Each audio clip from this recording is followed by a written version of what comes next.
ಧರ್ಮಸ್ಥಳ ಗ್ರಾಮದಲ್ಲಿ ಶವ ಹೂತಿಟ್ಟ ಆರೋಪ ಪ್ರಕರಣದ ತನಿಖೆಗೆ ಎಸ್ಐಟಿಗೆ ಮತ್ತಷ್ಟು ಪೊಲೀಸ್ ಬಲ ಸಿಗ್ತಾ ಇದೆ.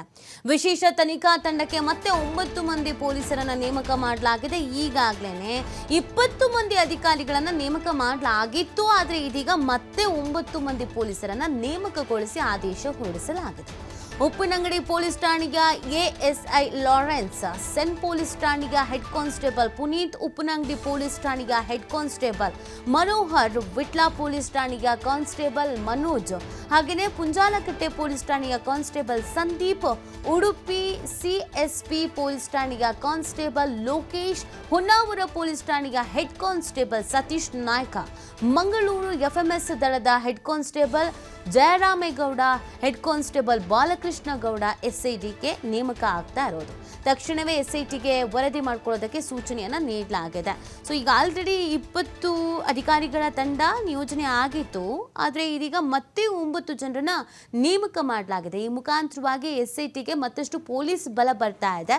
ಸೊ ಪ್ರಶ್ನೆ ಏನು ಅಂತ ಅಂದರೆ, ಸಡನ್ ಆಗಿ 9 ಜನರನ್ನ ಮತ್ತೆ ನೇಮಕ ಮಾಡ್ಕೊಂಡಿದ್ದು ಯಾಕೆ ಅಂತ ಅಂದರೆ, ತನಿಖೆ ಹೋಗ್ತಾ ಹೋಗ್ತಾ ಕಷ್ಟಕರ ಆಗ್ತಾ ಇದೆಯೋ ಅಥವಾ ಮತ್ತಷ್ಟು ಚುರುಕಾಗಬೇಕು ಅಂತಾನೋ, ಇಷ್ಟೇ ಅಧಿಕಾರಿಗಳಿದ್ರೆ ಸಾಕಾಗೋದಿಲ್ಲ, ಬೇಗ ಪ್ರಕರಣದ ತನಿಖೆಯನ್ನು ನಡೆಸಬೇಕು ಅನ್ನುವಂಥ ಕಾರಣಕ್ಕೋ, ಅಥವಾ ಮುಂದೆ ಸಾಕಷ್ಟು ಸವಾಲುಗಳಿದೆ, ಮ್ಯಾನ್ ಪವರ್ ಬೇಕಾಗುತ್ತೆ ಅನ್ನುವಂಥ ಕಾರಣಕ್ಕಾಗಿಯೋ, ಏನಕ್ಕೆ ಅನ್ನೋದ್ರ ಬಗ್ಗೆ ಮಾಹಿತಿ ಸಿಗಬೇಕಾಗತ್ತೆ. ಒಂದು ಕಡೆಯಲ್ಲಿ ಈಗಾಗಲೇ ಕಾರ್ಯಾಚರಣೆ ವಿಚಾರದಲ್ಲಿ 3 ದಿನ ಕಳೆದು ಹೋಗಿದೆ.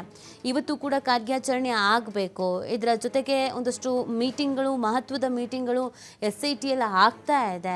ಹಾಗೆಯೇ ಇದರ ಪ್ರಮುಖಾಧಿಕಾರಿಗೆ ಅಲ್ಲಿಗೆ ಸ್ಥಳಕ್ಕೆ ಭೇಟಿ ಕೊಟ್ಟಿದ್ದಾರೆ. ಇದೆಲ್ಲ ಬೆಳವಣಿಗೆಗಳ ನಡುವೆ ಮತ್ತೊಂದಷ್ಟು ಪೊಲೀಸ್ ಮಂದಿಯನ್ನು ಇದಕ್ಕೆ ನೇಮಕ ಮಾಡಿರೋದು ಸಹಜವಾಗಿ ಪ್ರಶ್ನೆ.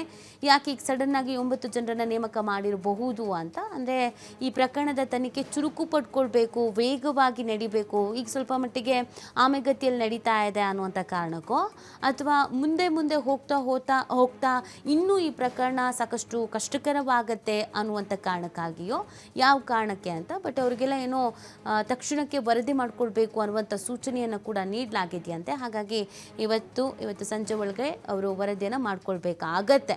ಸೊ ಏನಾಗುತ್ತೆ ಈ ಪ್ರಕರಣದಲ್ಲಿ ಬೆಳವಣಿಗೆ ಅನ್ನೋದು ಸಹಜವಾಗಿ ಪ್ರತಿಯೊಬ್ಬರಿಗೂ ಇರುವಂಥ ಕ್ಯೂರಿಯಾಸಿಟಿ. ತನಿಖೆ ಈಗ ಯಾವ ಹಂತದಲ್ಲಿದೆ, ವಾಟ್ ನೆಕ್ಸ್ಟು, ಅಸ್ಥಿಪಂಜರ ಸಿಕ್ಕಿದ್ರೆ ಏನು, ಸಿಗದೆ ಇದ್ರೆ ಏನು, ಮತ್ತೆ ಸ್ಥಳ ಮಹಜರು ಮಾಡ್ತಾರಾ, ಮತ್ತು ಇನ್ನೆಲ್ಲಿ ಸ್ಥಳ ಮಹಜರು ಮಾಡ್ತಾರೆ, ಈ ದೂರುದಾರನನ್ನೇ ವಿಚಾರಣೆಗೊಳಪಡಿಸ್ತಾರಾ, ಸ್ವಲ್ಪ ಬ್ರೇಕ್ ತೆಗೆದುಕೊಂಡು ತನಿಖೆಯನ್ನು ಶುರು ಮಾಡ್ತಾರಾ, ಎಲ್ಲವೂ ಕೂಡ ಪ್ರಶ್ನೆ ಆಗಿದೆ. ನೋಡಬೇಕಾಗತ್ತೆ ಏನೇನು ನಡೆಯುತ್ತೆ ಅಂತ. ಇವತ್ತಿನ ಬೆಳವಣಿಗೆನೂ ಕೂಡ ಬಹಳ ಇಂಪಾರ್ಟೆಂಟ್ ಆಗಿರೋದು. ಯಾಕಂದರೆ ಈಗಾಗಲೇ 5 ಗುಂಡಿಯನ್ನು ತೆಗೆದಾಗಿದೆ. ಇನ್ನುಳಿದಿರೋದನ್ನು ಇವತ್ತು ತೆಗಿಬೇಕಾಗತ್ತೆ. ಈಗ ಆಲ್ರೆಡಿ 11 ಕಾಲ್ ಆಗಿದೆ. ಕಾರ್ಯಾಚರಣೆ ಎಷ್ಟೊತ್ತಿಗೆ ಪ್ರಾರಂಭ ಮಾಡ್ತಾರೆ, ಅಥವಾ ಇವತ್ತು ಬೇಡ ಅಂತ ಬ್ರೇಕ್ ಕೊಟ್ಟು ಮತ್ತೆ ಆತನನ್ನು ತನಿಖೆಗೊಳಪಡಿಸಿ, ನೀನು ಹೇಳಿದಂಥ ಜಾಗದಲ್ಲಿ ಗುಂಡಿ ತೆಗೆದಿದ್ದೀವಿ, 5 ಕಡೆ ಏನೂ ಸಿಕ್ಕಿಲ್ಲ, ನಿನಗೆ ಮರುವೇನಾದರೂ ಆಗಿದೆಯಾ, ನೆನಪು ಮಾಡ್ಕೊಳ್ಳೋದಕ್ಕೆ ಸಮಯ ಬೇಕಾಗತ್ತಾ, ಅಥವಾ ಬೇರೆ ಇನ್ಯಾವುದಾದ್ರೂ ಜಾಗ ಗುರುತಿಸೋದಿದೆಯಾ, ಅಥವಾ ನೀನು ನಿಜವಾಗ್ಲೂ ನಡೆದಿರುವಂಥ ವಿಚಾರವನ್ನೇ ಹೇಳ್ತಾ ಇದೆಯೋ, ಅಥವಾ ಇನ್ನೇನಾದರೂ ಮುಚ್ಚಿಡುವಂಥ ಪ್ರಯತ್ನಗಳಾಗ್ತಾ ಇದೆಯಾ, ಈ ಎಲ್ಲವನ್ನು ಕೂಡ ಕೇಳಿ ಮತ್ತೆ ಡಿಸಿಷನ್ಸ್ ತೆಗೆದುಕೊಳ್ತಾರಾ, ಈಗ ಸದ್ಯಕ್ಕೆ ಬ್ರೇಕ್ ಕೊಡ್ತಾರಾ, ಅಥವಾ ಈ ಹೇಗೂ ಕಾರ್ಯಾಚರಣೆ ಪ್ರಾರಂಭ ಆಗಿದೆ, ಕಾರ್ಯಾಚರಣೆಯನ್ನು ಕಂಪ್ಲೀಟ್ ಮಾಡಿಬಿಡೋಣ ಅಂತ ಆತ ಗುರುತಿಸಿದ 13 ಜಾಗಗಳನ್ನು ಕೂಡ ಕಂಪ್ಲೀಟ್ ಕಾರ್ಯಾಚರಣೆ ಮುಗಿಸಿ ಮತ್ತು ಬ್ರೇಕ್ ಕೊಡ್ತಾರಾ, ಪ್ರಶ್ನೆಗಳಿದೆ. ನೋಡಬೇಕಾಗುತ್ತೆ ಇವತ್ತಿನ ಬೆಳವಣಿಗೆಗೇನು ಅಂತ.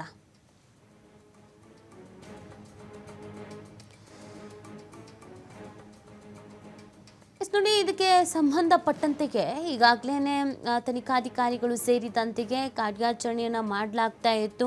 ನಿರಂತರವಾದಂಥ ಕಾರ್ಯಾಚರಣೆಯನ್ನು ಮಾಡಲಾಗ್ತಾ ಇದೆ. ಇದರ ನಡುವೆ ಒಂದಷ್ಟು ಸವಾಲುಗಳು ಕೂಡ ಎದುರಾಗ್ತಾ ಇದೆ. ಆ ಸವಾಲುಗಳನ್ನು ನಿಂತು ಆ ನಂತರವೂ ಕೂಡ ತನಿಖೆಗೆ ಚುರುಕು ಪಡ್ಕೊಳ್ಬೇಕು ಅನ್ನುವಂಥ ನಿಟ್ಟಿನಲ್ಲಿ ತನಿಖೆಯನ್ನು ಮಾಡ್ತಾ ಇರುವಂಥದ್ದು.